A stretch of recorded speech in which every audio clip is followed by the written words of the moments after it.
come with me to go to the Lanesborough in Knightsbridge, London, to go for lunch with two of my most beautiful friends.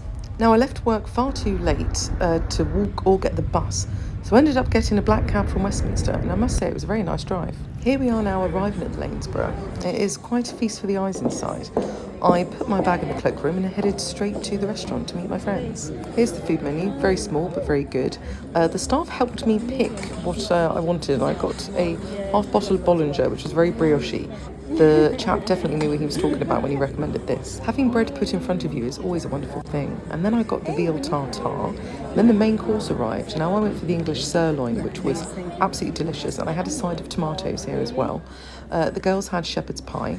And then they said to me, "Do you want a red wine?" And I said, "My gosh, of course I do." And I did. Complimentary sweet treats, always welcome. Here's my friends and I. Next, we went to the library, bar and the drawing room. Now, I really liked it here.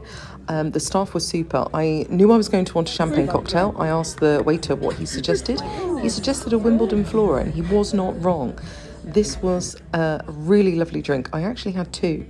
I did have two. They were really good. Definitely recommend these if you do like champagne cocktails. I really liked this bar, and it reminded me of that William Shakespeare quote where he says, "I like this place and could willingly waste my time in it." Next, we left this beautiful location and we actually hopped in a car and we went to go visit a house which was once owned and lived in by the legendary Diana Dawes, the iconic British actress. My friend Katie here adores her. So off we went to see that, and that was great fun.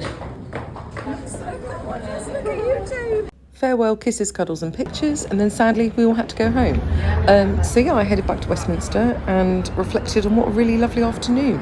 The Lanesborough was fantastic, and it was great seeing Diana Dawes' house which she once lived in. But yeah, definitely recommend the Lanesborough, and if you do go, let me know. Hopefully I'll be along again soon. See you later.